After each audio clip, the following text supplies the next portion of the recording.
चोरी का फल। गांव में एक किसान रहता था।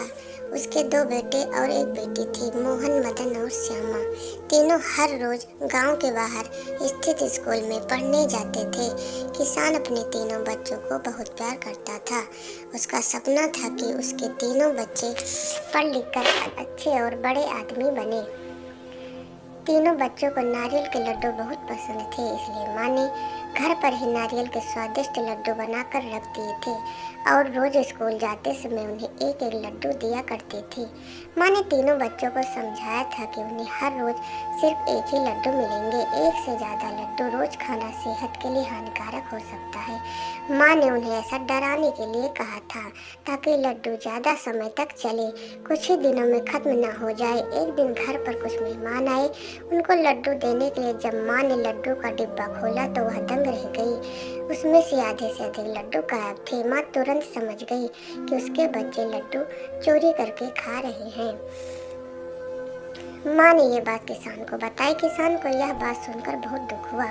वह इतनी मेहनत करके अपने बच्चों को पढ़ा लिखा रहा था। उसके बच्चे यदि चोरी जैसा गलत काम करना सीख रहे हैं तो उसके लिए बड़े शर्म और दुख की बात थी।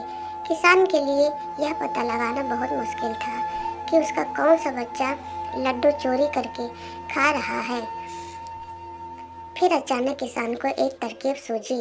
उसने अपनी पत्नी को समझाया कि नारियल के लड्डू में नीम के पत्तों का रस मिला दे। किसान की पत्नी को यह तरकीब अच्छी लगी और उसने ऐसा ही किया। दोपहर के बाद जब तीनों बच्चे स्कूल से लौटकर घर आए तो माँ ने उन्हें खाना देकर गाय को चारा डालने के लिए घर से बाहर चली गई। कुछ ही समय बाद किसान का दूसरा बेटा यानी मदन घर के मुख्य द्वार पर आया। उसने दरवाजे पर ही सब कुछ खाया पिया उलट दिया।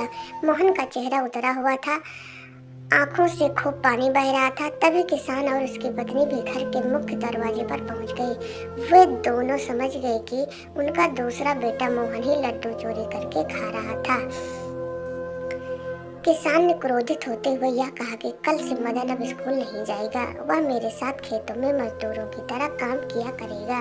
यदि उसे चोर ही बनना है तो उसे पढ़ाने लिखाने से कोई फायदा नहीं है। उधर मदन की रो रो कर हालत खराब थी। उसको अपनी गलती का एहसास हो चुका था। उसने अपनी गलती स्वीकार कर ली। मदन ने अपने माता पिता से माफ़ी मांगते हुए कहा कि वह आगे कभी चोरी नहीं करेगा। पिता ने उसे समझाते हुए कहा, देखो बेटा, चोरी करोगे तो अपमान ही मिलेगा। यदि सम्मान चाहते हो तो अच्छे काम करने पड़ेंगे।